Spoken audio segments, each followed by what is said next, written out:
Good morning, everyone. My name is Qingyang Wang. I'm from LSU. Today, I'll talk about tail tags on web applications. This is a joint research with Georgia Tech.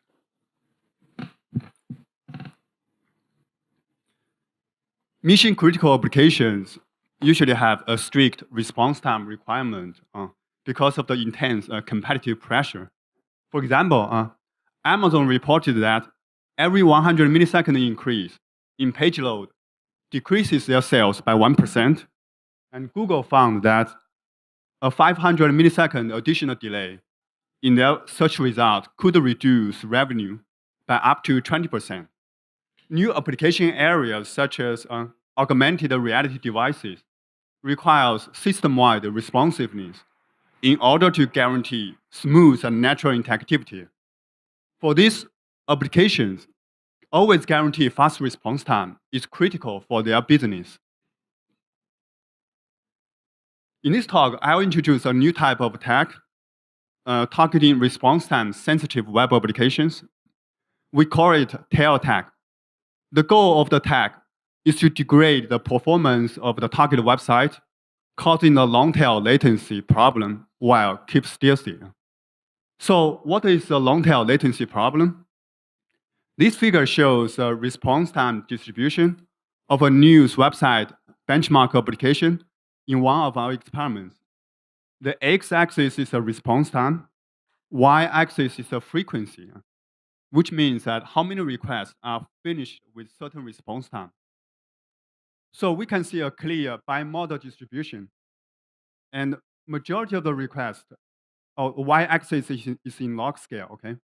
So we can see a majority of the requests finish within 500 milliseconds, but over 5% of the requests finish with response time longer than 1 second. Such high percentage of long requests is considered to severely violate the quality of service requirement by most e-commerce web applications. Our tail tag is motivated. One important reason for the long tail latency problem for web applications is mini bottlenecks. Mini bottlenecks are bottlenecks with very short lifespan. This figure shows fine-grained CPU utilization of the web application server that's deployed in our data center. The CPU is monitored at every 15 millisecond time window during a 20-second time period. And the average CPU utilization is just about 67%. What's interesting here is that the CPU has transient saturations from time to time.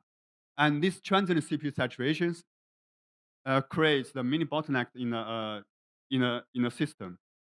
Our previous research shows that even though mini bottlenecks are very short-lived, they can cause the long tail latency problem because of the complex resource dependencies in the system.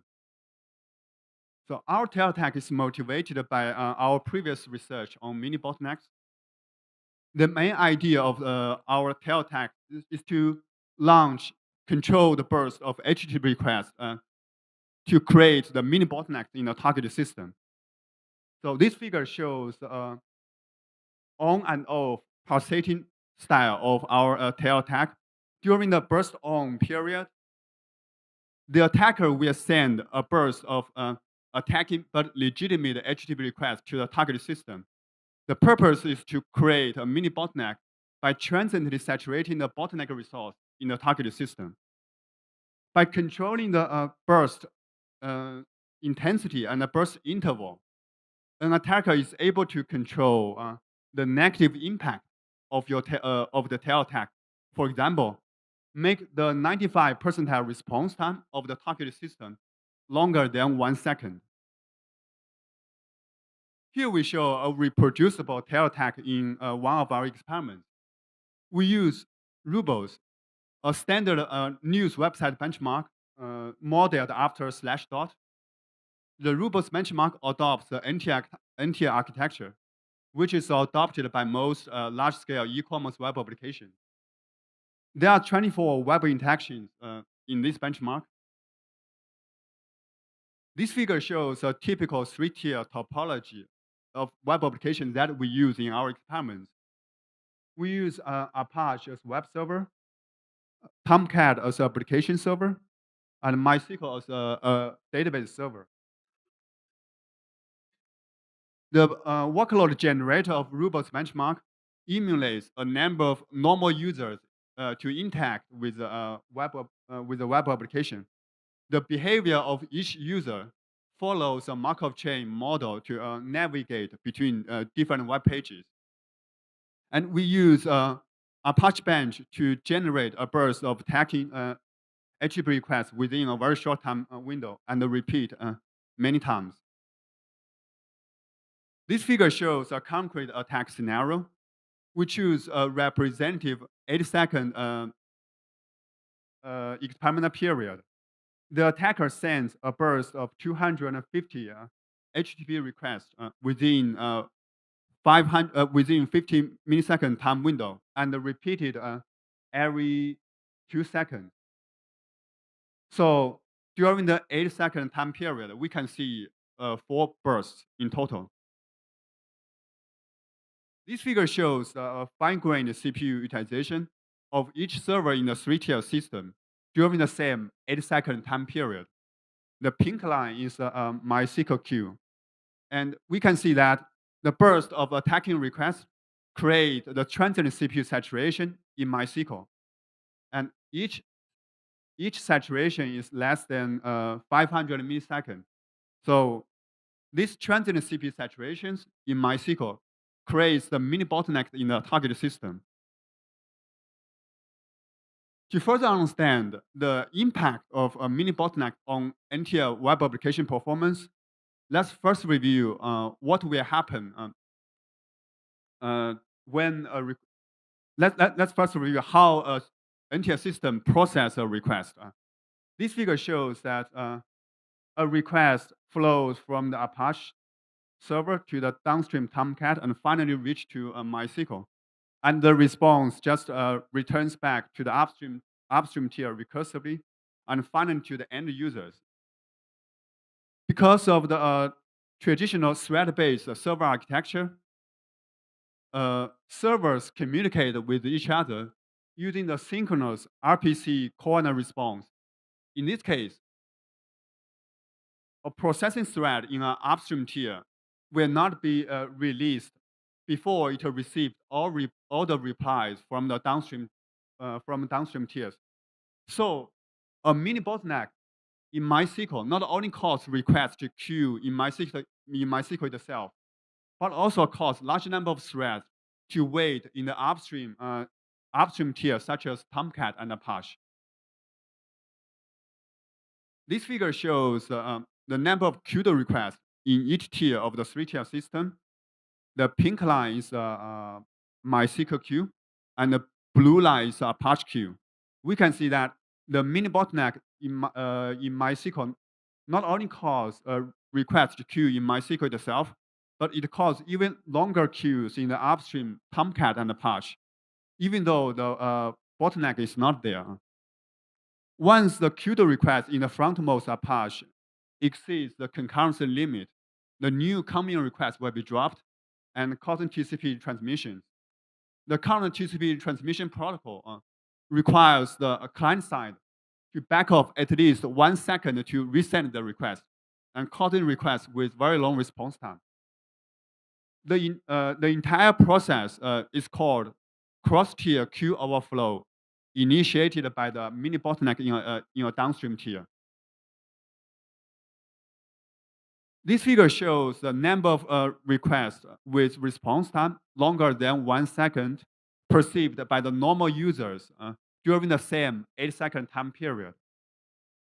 These very long response time requests are caused by the mini bottleneck in MySQL and also the cross-tier queue overflow, as I introduced in the previous slide.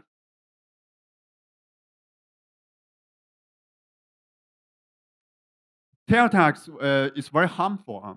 This figure shows the overall statistical analysis of our attack on the 3-tier system during a 3-minute experiment. The x-axis is the response time. The y-axis is the percentile of the system response time. The green line means the system percentile response time without attack. The red line means the results under attack. And we can see that the 95 percentile system response time under attack is over 1 second. Such high long tail latency is very harmful and considered a severe performance degradation by most e-commerce web applications.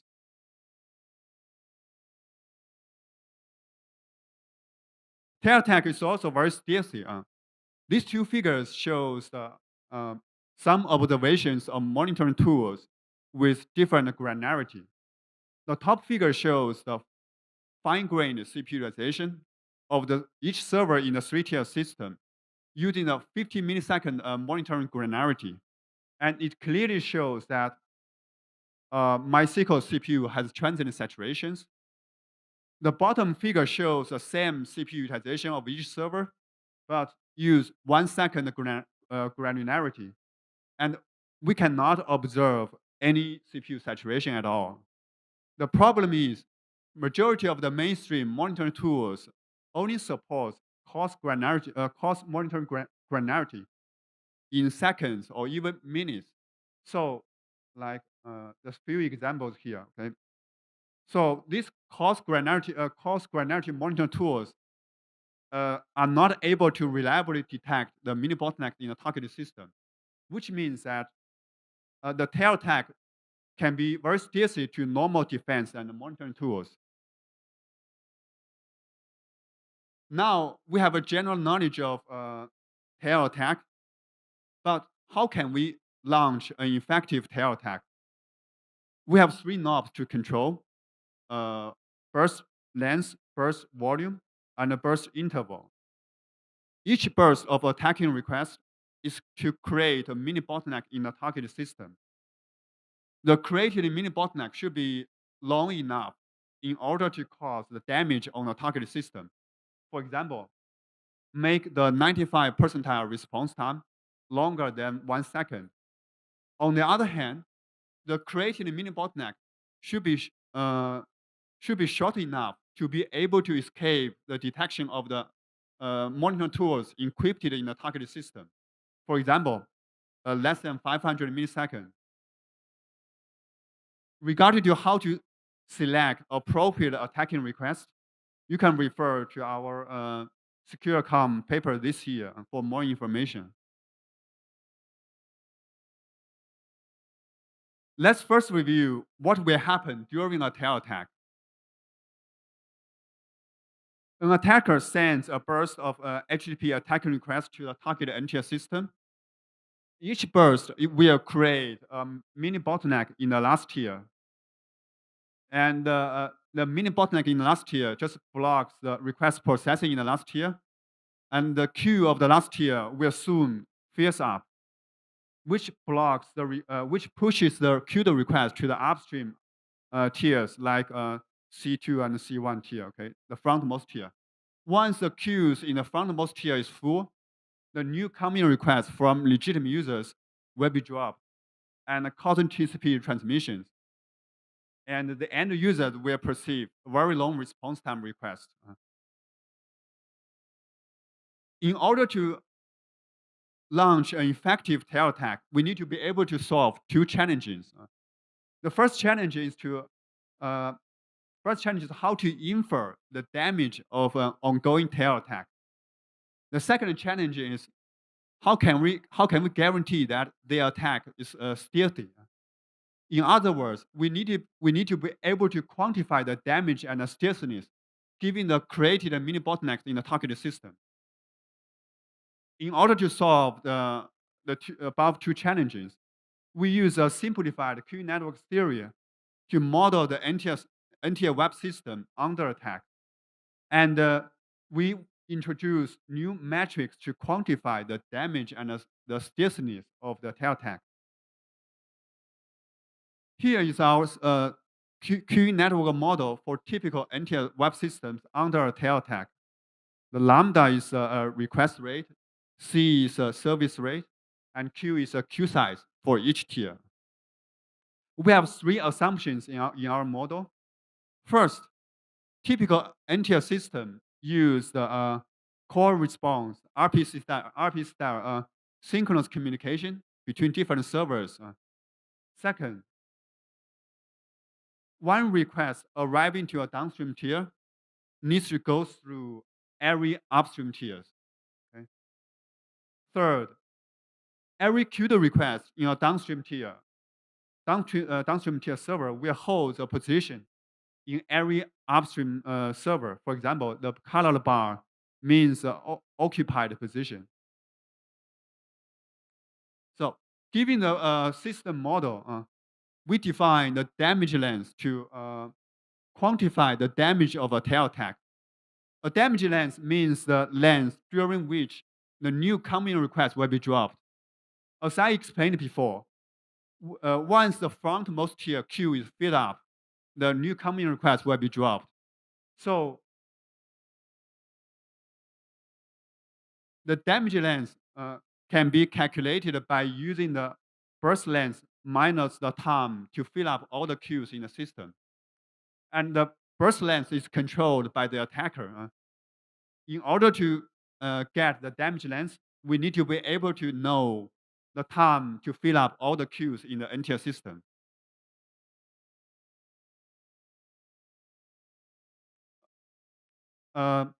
Given the lambda C, Q, and our system model I just introduced, we are able to derive the time when the queue of each tier is filled up. Okay, and I will skip the derivation details. You can refer to our paper for more information. So in this case, we are able to derive the time to fill up all the queues in the NTL system.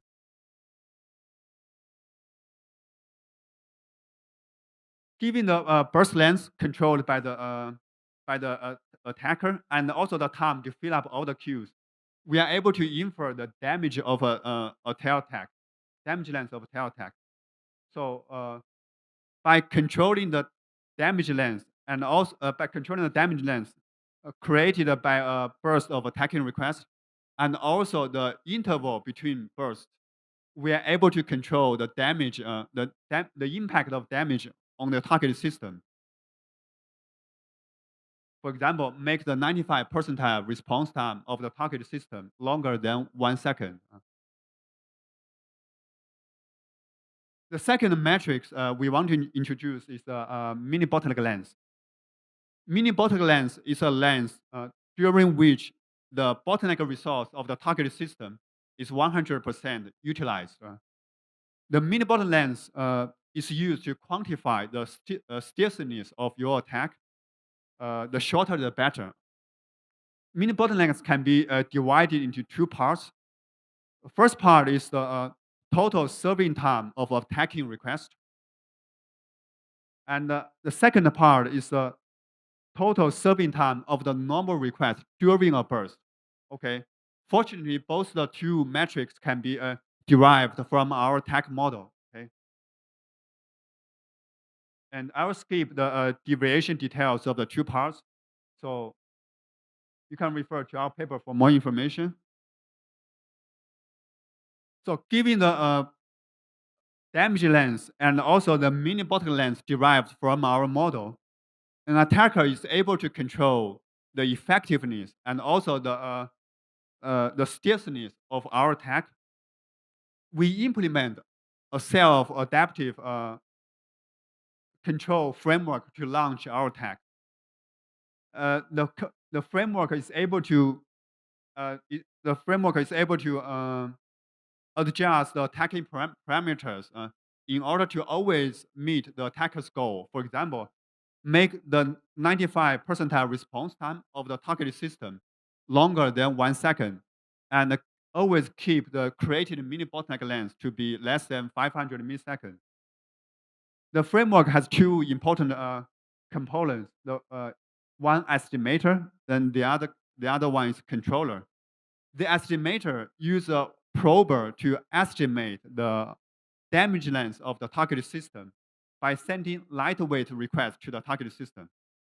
The bots just use attacking request to launch an attack, and the response of each burst of attacking request can be used to infer the mini bottleneck length of the created mini bottleneck in the target system. And the controller will collect these two estimated metrics and apply feedback control mechanisms such as common filter to fit the variations of the system state and background workload. We know that a web application, the data set may change and the background workload may also change. So you need to tune your parameters in order to always meet the attacker's goal.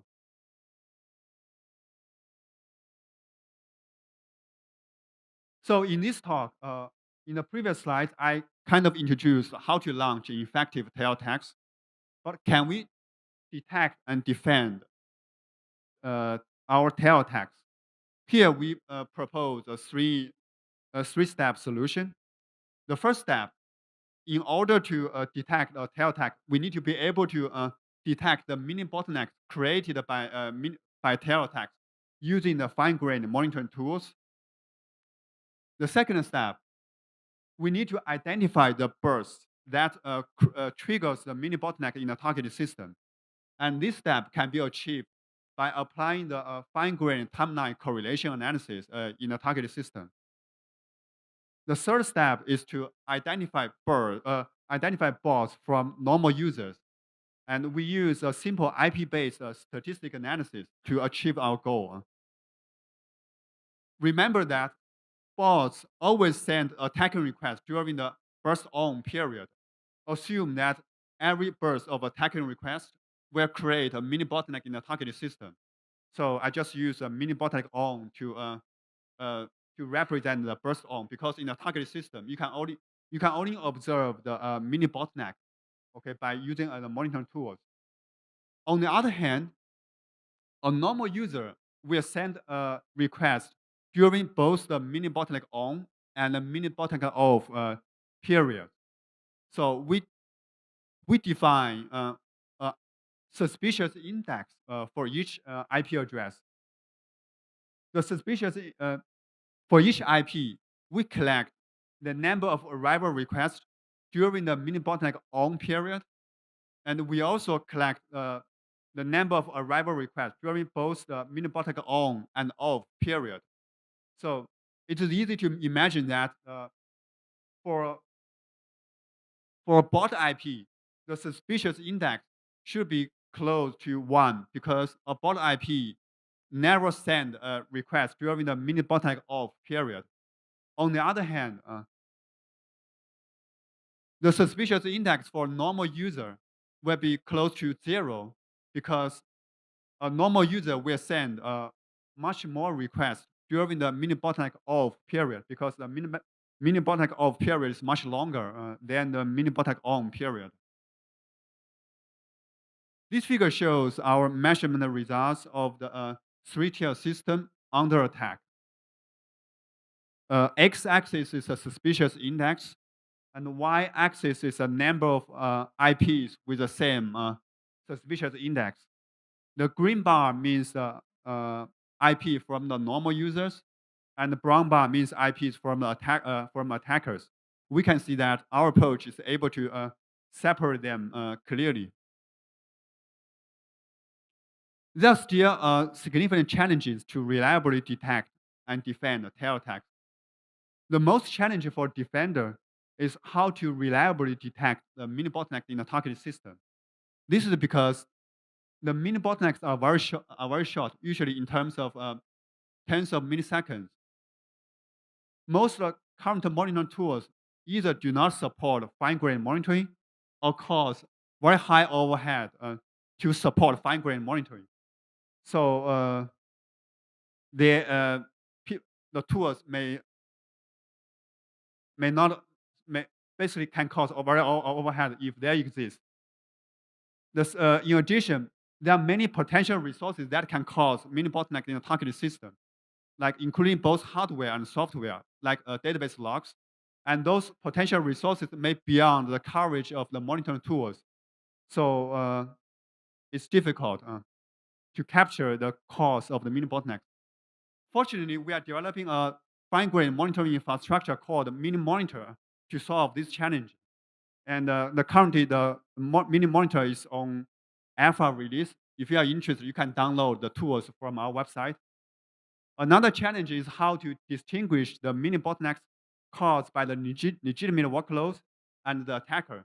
This is because the web application workload is naturally bursting.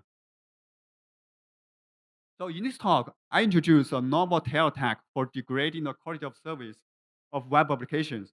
The attack utilizes a newly identified system vulnerability, mini bottleneck in the web system with interdependent nodes.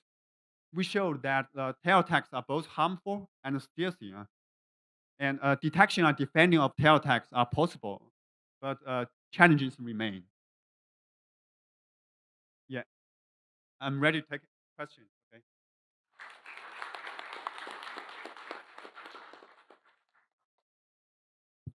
Thanks for the talk. I'm Chang from Atri, Korea. So you said that the monitoring interval of tools like Snort is 1 second, which makes your attack stealthy. But I think still the number of incoming packets during the 1 second interval should be abnormally large. So have you actually checked whether these intrusion detection systems are actually oblivious to your attacks? Uh, yes, very good question. Basically, we actually measure the network traffic during the both burst on and the burst off period. In fact, the you cannot see significant challenge because our attack is different from the traditional brute force DDoS attack. Try to saturate the bandwidth. Our attack is try to target the weakest point of your target system, like a database CPU. In fact, the number of attacking requests we launch is not that significant. Just look at the network traffic. You cannot observe a significant deviation from the normal traffic. And I have data to show, but I didn't show in the slides. Okay. Mm. Great work. I just wanted to ask a question. You mentioned that applications are naturally bursty, which I was going to bring up, but you brought that up as a challenge. Do you have any results that you can share that might be from the Milli monitor that you didn't show here about distinguishing between normal application bursts and what you detect from this attack? That's a great question. I think as I list in the slides, it's still a big challenge for the defense part, and we are still working on it. Okay. There's no, in fact, the biggest challenge is that it's difficult to 100% to distinguish the behavior of a boss and the behavior of normal users. Attacker can make a bot behave like a normal user. If you can synchronize those bots precisely, you can make the bots behave like a humans. Yeah. It's really a big challenge. We're still working on this. Great. Thank you. Thank you. Hi, cool work. Bimal from University of Chicago.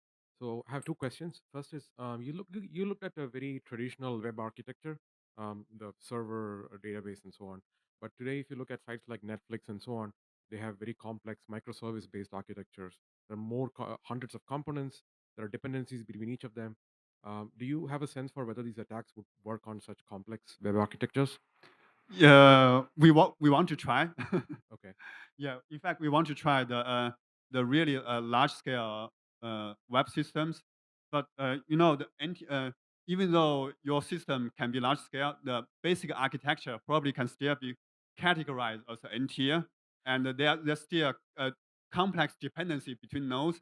If there exists dependencies between nodes, uh, I'm sure that the attack can also work as long as you have more bots. Okay. And this brings another challenge. How do you synchronize the bots if you have more bots? Okay, and fortunately this challenge has already been solved by many previous researchers. And I remember one paper published by CMU last year in Asia CCS. They proposed approach how to synchronize large amount of bots, even though those bots have very different network latencies to a target. They already be able to synchronize them using a decentralized approach to synchronize the bots. I think given that approach, we probably can also tackle or attack a large scale web applications. Okay. One more quick question. So for the defense part, um, Did you look at any simple auto scaling approaches to scale up the the application so you can absorb the bursty workloads and so on? Because there are many techniques out there which can do this automatically, looking at the system utilization or the traffic characteristics, right? Um, Very good question. You know that as I showed in the slides, the detection of mini bottlenecks is quite related to your monitoring tools. Okay, even though the many like Amazon or those websites they provide some scaling strategies to automatically scale your web system, right? But those scaling systems also the scaling decisions is based on the monitoring results. If your monitoring tools cannot observe any resource saturation, then your scaling strategy doesn't work. So we want to make our tech to be stealthy. We don't want to kind of create a very long term resource saturation. If we can achieve this, then the scaling strategy will not be taken into action. Got it. Thanks. Uh, Thank you for your very good presentation and very good work. So I have a couple of questions. So I observed that your defense mechanism is some sort ad hoc. You come up with some rules. So I was wondering, can you use some learning technique, machine learning technique, from once you gather the data, you can build a model and then test it for the new incoming scenarios? yes, I admit that our tech, our defense part is not advanced now. You can see that there are many how to once we are able to detect the mini bottlenecks, and of course we can do a lot of offline like analysis, utilize the machine learning techniques to be able to identify those bots. And this kind of open question, and we will work on this. Okay, thank you.